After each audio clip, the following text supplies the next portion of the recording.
Dave, and you're listening to Ron Talks Tabletop Supershow Sunday. Ring bell!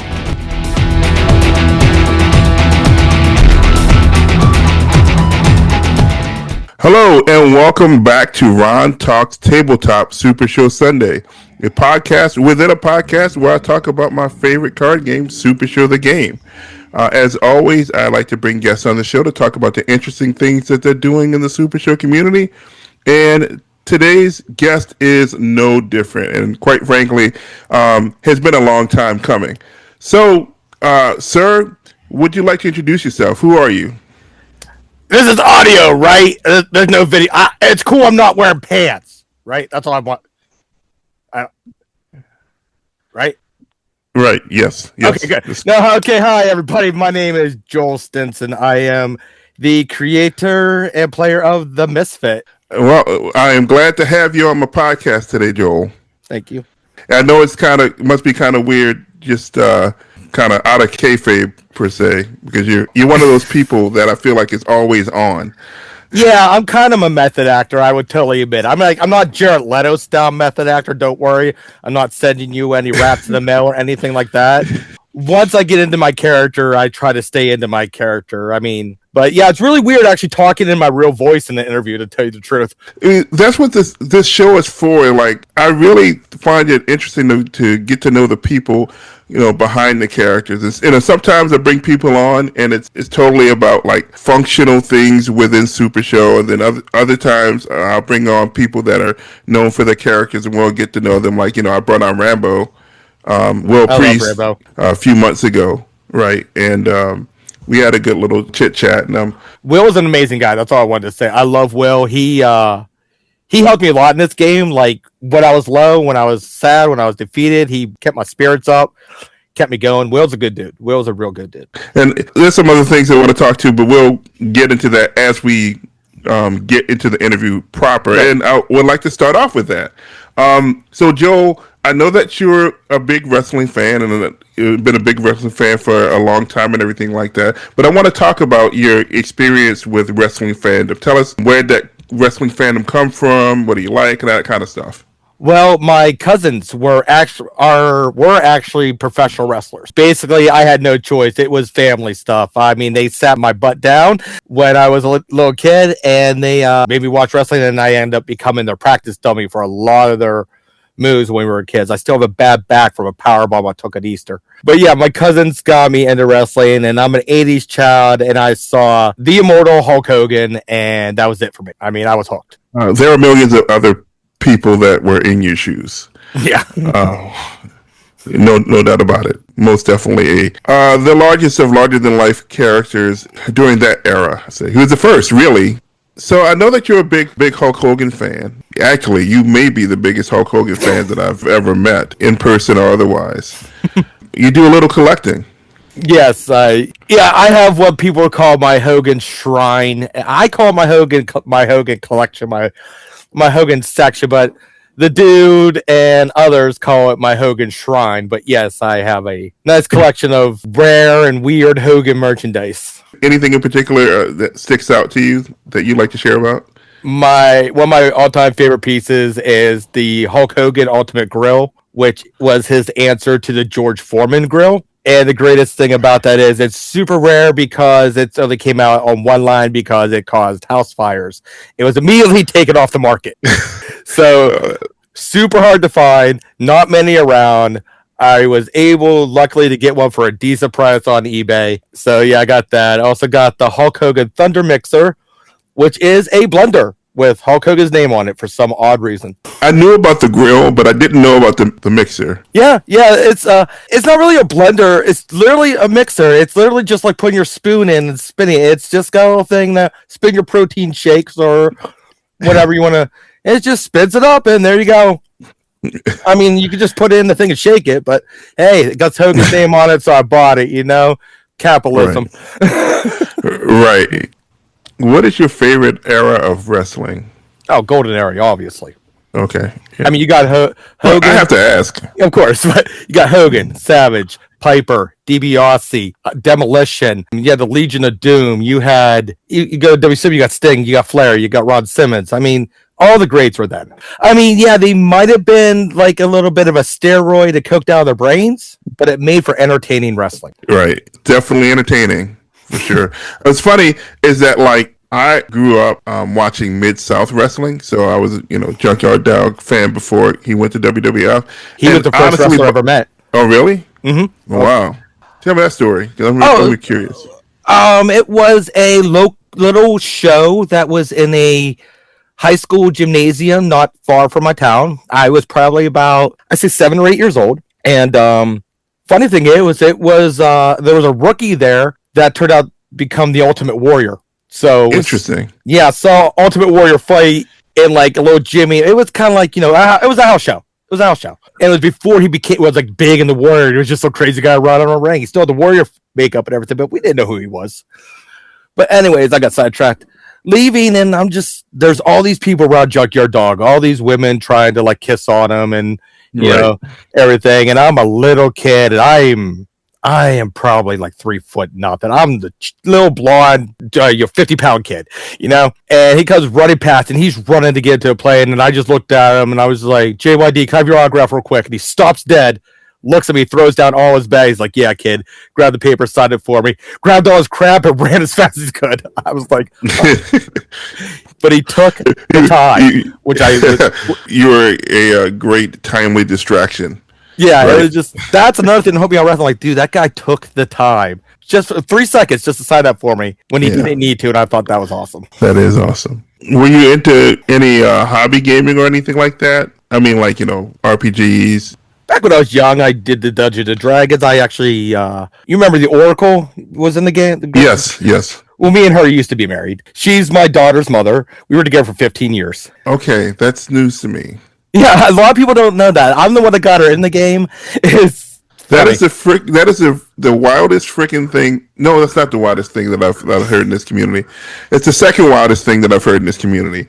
But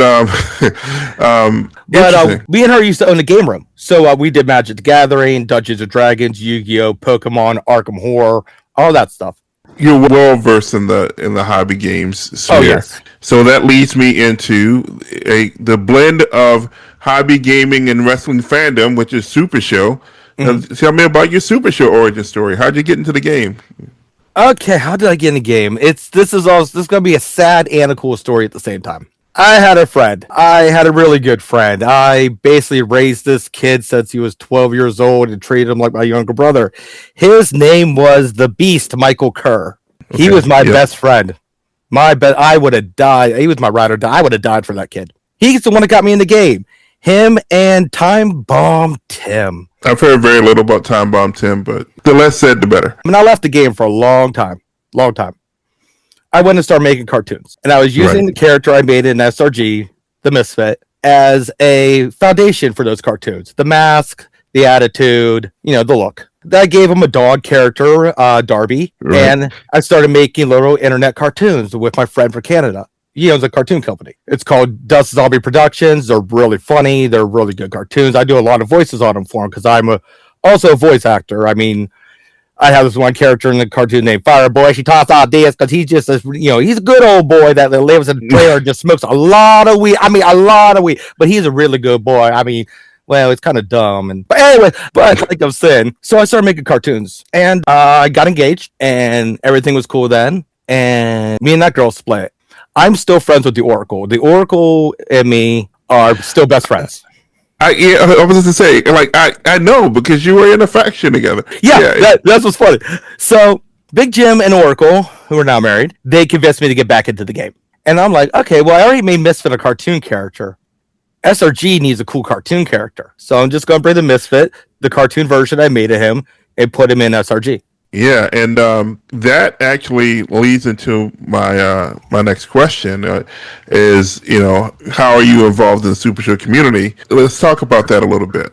What you do on the creative end in the Super Show community with the cartoons. Tell us about the cartoons.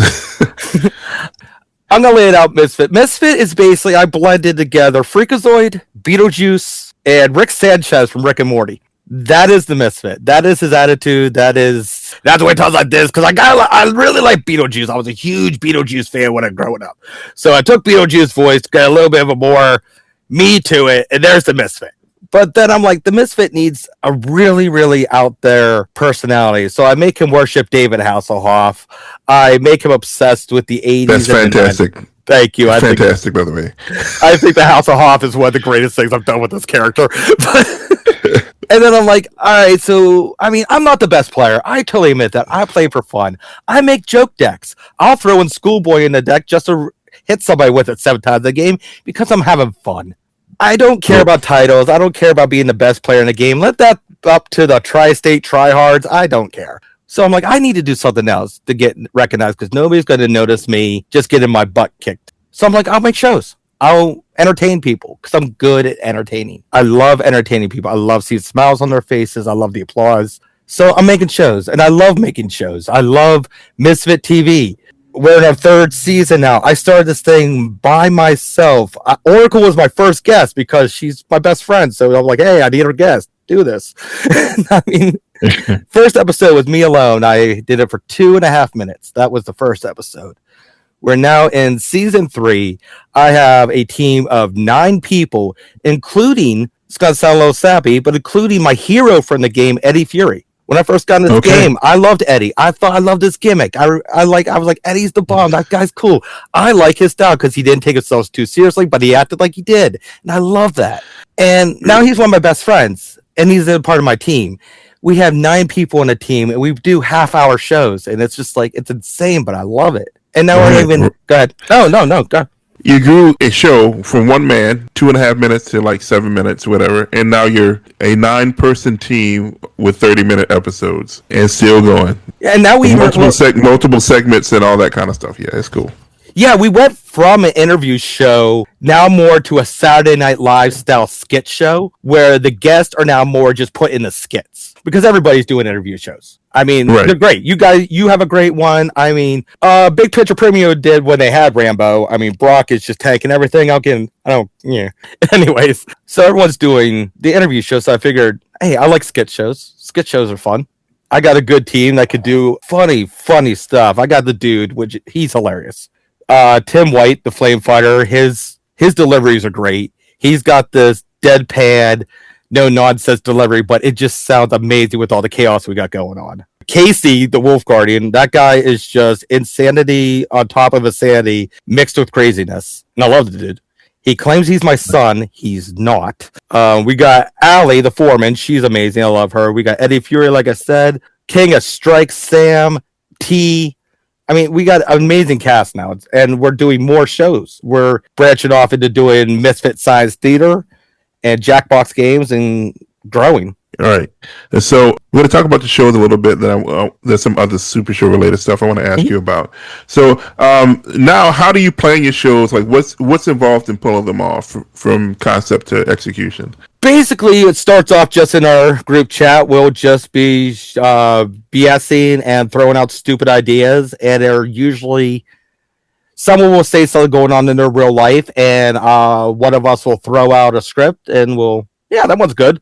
Throw in some voices. I'll start making the animation. An episode of Misfit TV, if I work on it hard, might take me start to finish 3 to 4 days. I was doing it weekly. That was killing me. I went to bi-weekly. It was still rough. So now I went to monthly. All right. So group chat, somebody brainstorms ideas from real life. And yeah, it's like, that's basically what it is. Things just fall together. Comedy is really, really weird because you just talk to each other and then you're like, you know what? That one sounded funny. Let's do that. It's just, you never know when that's going to come. It's always so random. Right. And I was thinking something else that you would know for a while is your faction, the NDO, the New Derby Order. I enjoyed a lot of that stuff. That was a total accident. Yeah. I'm the kind of person, if you tell me I can't be in something, I want in it more. So somebody was doing a mini faction wars. Joke around like I want in it. Like, you don't have a faction. I'm like, yeah, I do. They're called the NDO, the New Derby Order. They're like, who's in it? And I made up names. And I just made up random names. And then dude ended up getting in it with me. And then Oracle became the third man. And then we got the Lethal Endorser Joe because he was a good friends with the dude. And then we got Dangerous Dylan Bias because that's Danny's stepson. And like, this faction just grew from me doing a joke. And I'm just like, what the? But yeah, it was fun. It was just basically because there's no good Pittsburgh division anymore because we only have like 3 or 4 people in Pittsburgh. Gary tries, but we can't get like any locals going on. So I went into Cleveland's local to get their belt, which they were not happy about because I'm a Pittsburgh boy going into Cleveland. But Oracle was the GM at Cleveland at Rust Belt at the time, and she was in my faction. So we made the NWO like invading Cleveland. We were they did WCW. We were invading Rust Belt. Pittsburgh came in and we invaded them, and I took their belt and I had their championship for months, and they were so upset.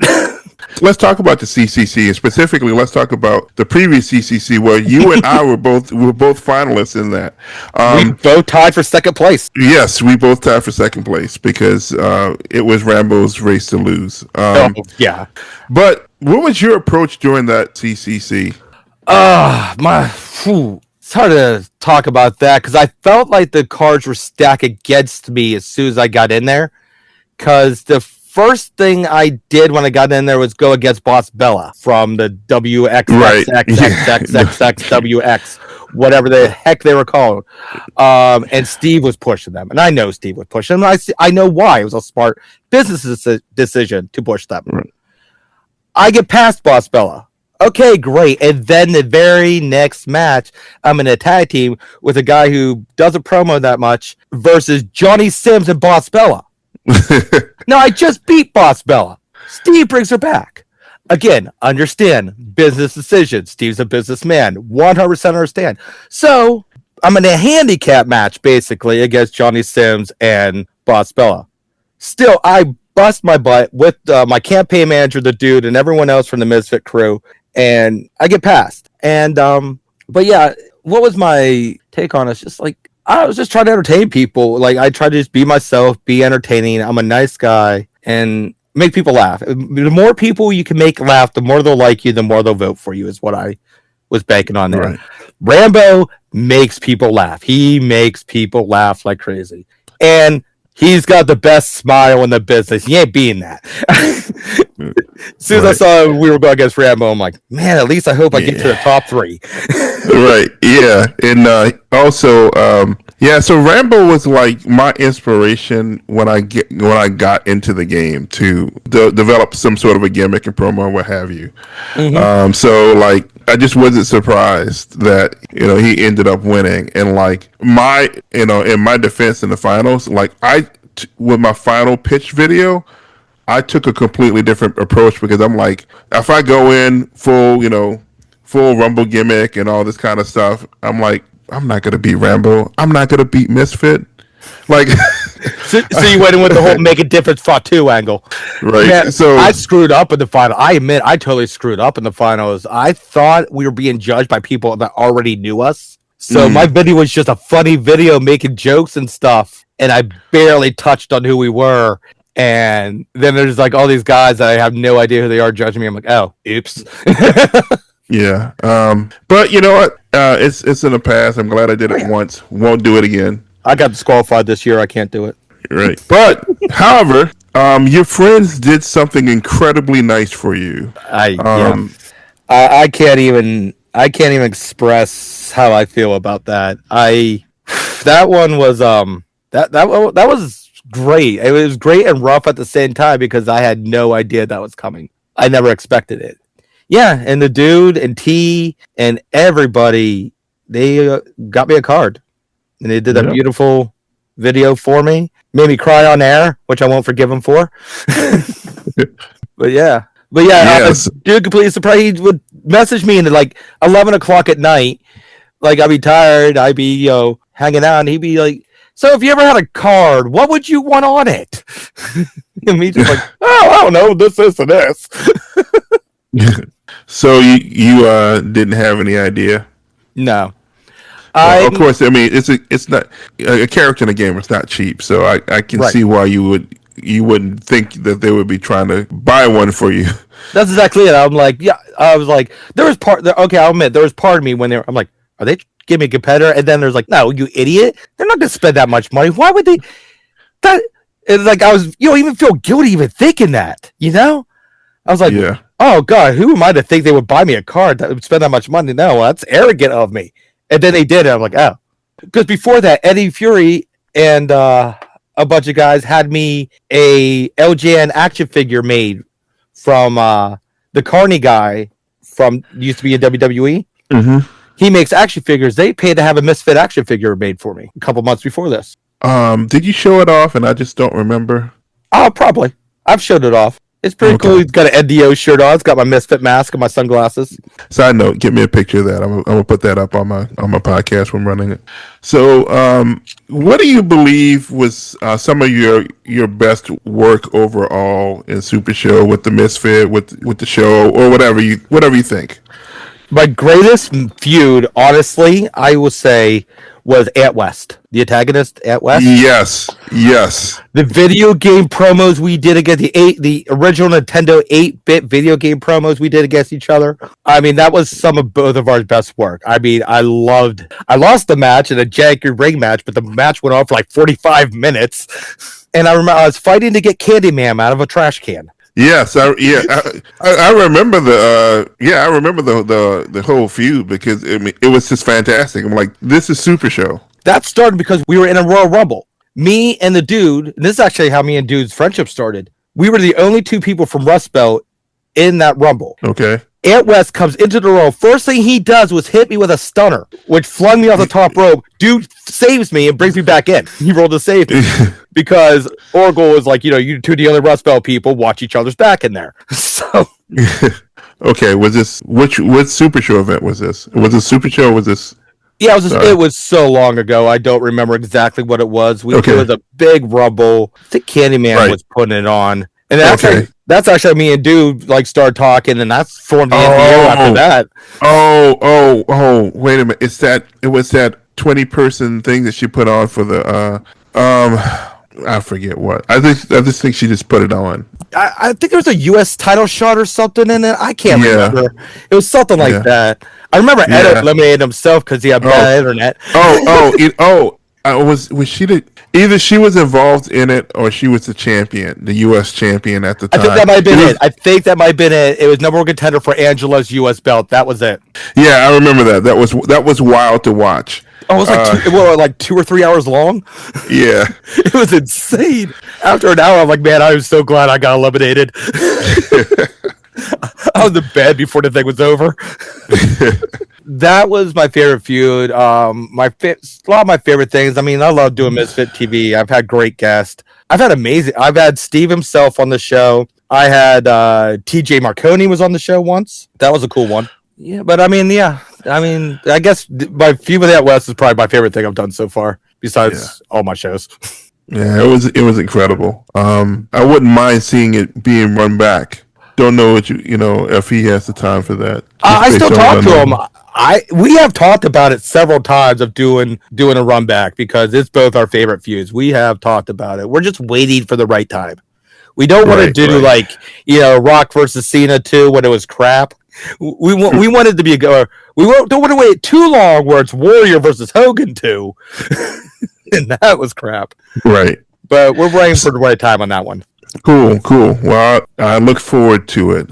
And so, what is next down the line for you, Joel? Right now, me and Sean have a tri-state tag team championship match coming up. That's right. Which is funny since dude is from Akron, Ohio, but nobody needs to know that. Let's see. Me and dude are in Angela's tag team tournament. Next month, we're going to have a new mystery sign. Misfit Science Theater 3574. Oh, we didn't talk about that. Yeah, we didn't talk about that. Yeah, okay. We can talk about that. I love that. It's one of my favorite things we're doing right now. It's hilarious. Yeah. So, obviously, it's inspired from MST3K. I've never heard of that before in my life. You never did? Okay. No. Okay. Well, there was a series. I know. I mean, the whole theme song is about how I ripped off the show. So yes. yeah. I know.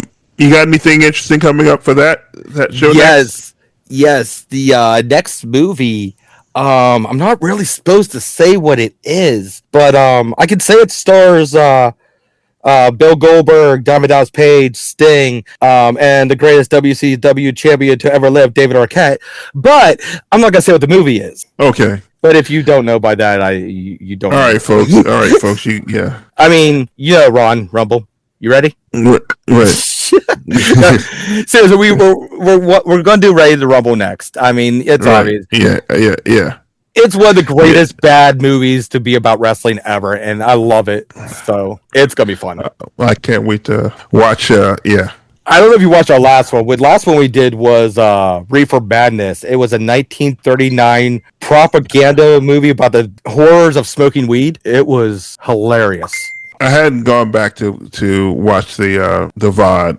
I caught a little bit of it because it usually happens on a Friday nights, and my Friday nights are typically booked with a bunch of other stuff. No, yeah, I understand.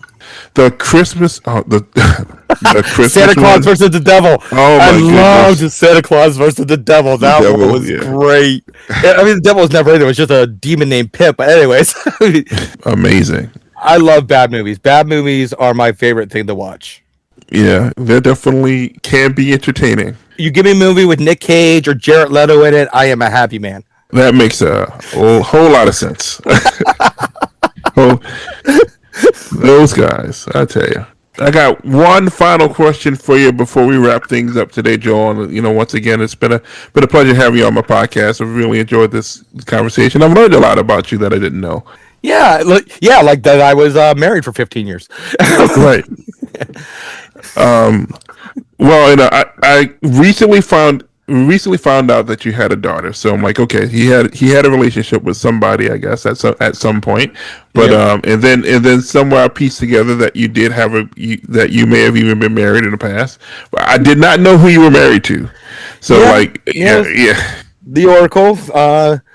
We knew each other since we were like in our early 20s. So okay, we were friends, and then we got together, and it ran its course, kind of thing. Right. All right. So my final question that I ask all my guests on the show is, Joel, what is something interesting about you that people may not know about? Let me ask another question. What would be your wish for the Super Show community? That's easy, because I've thought about this a lot. I love this community. This community is great. I have met some of the best people I have ever met, you included, sir. But there are some rotten eggs, obviously. Guys, this is a wrestling game. We've talked about this already in the show. This is a wrestling cards and dice game. We're here to have a wrestling fun time. A lot of us probably wanted to be wrestlers, and for some reason we couldn't. I know I'm one of them. I wanted to be a wrestler. Here's something. Yeah, I'll answer your question though. Something nobody knew about me. I was going to be a wrestler. I had my name. I had my match. I had my script. I knew exactly what I was going to do. I found out I had a heart condition a week before my match. My match was canceled. Wow. I never got my wrestling dream. I still remember this day exactly what I was supposed to do. I still remember how I was supposed to take the bump. I still remember everything, and I was 18 years old at the time. So I believe a lot of us is like me. For some reason, we could not get our wrestling dream. This is our wrestling dream runner-up prize. But if we don't promo, if we don't treat this like our wrestling dream, if we don't act like these belts mean something, if we act like this is just a card game, it's going to die. Plain and simple. People lose interest if it's not entertaining. I entertain people here. I need help entertaining people here. I need people to get in there, make your promos, be proud of the championships you won, and show it off. Be the Ric Flair, be the Hogan, be the Sting, be loud, proud, and over the top, because that's what our dream has always been. Just freaking do it, man. Here. So, with that being said, where can people find you? Obviously, I'm on Facebook. I'm on YouTube at Misfit Cartoons, Misfit Entertainment. Yeah, I'm on YouTube. Misfit Entertainment. I got all the Misfit shows. I have a Misfit Entertainment Facebook. Like and follow that. I do, like I said, we do Misfit TV, which is our sketch comedy show. Misfit Science Theater 3574, which is our riffing on movie show. We do Misfit TV Jackbox, which is a lot of fun. I think you should join. You would have a blast. Where the Flame Fighter hosts a Jackbox game and all the Misfit TV crew. But yeah, you can find me there. Guys, support real artists. I hope you don't mind me going on a little... Go for it. Support real artists. Support independent cinema. I mean, seriously, support independent movies, support independent wrestling. Most of all, go to the crappy shows, go to the high schools, the Moose Club shows. WWE and TKO are going to bleed you for every dime you got, and their stuff is crap anymore. Go watch real wrestling, go watch real movies. You here. Thank you for listening to the Ron Talks Tabletop Podcast Super Show Sunday. And until next time, see you later.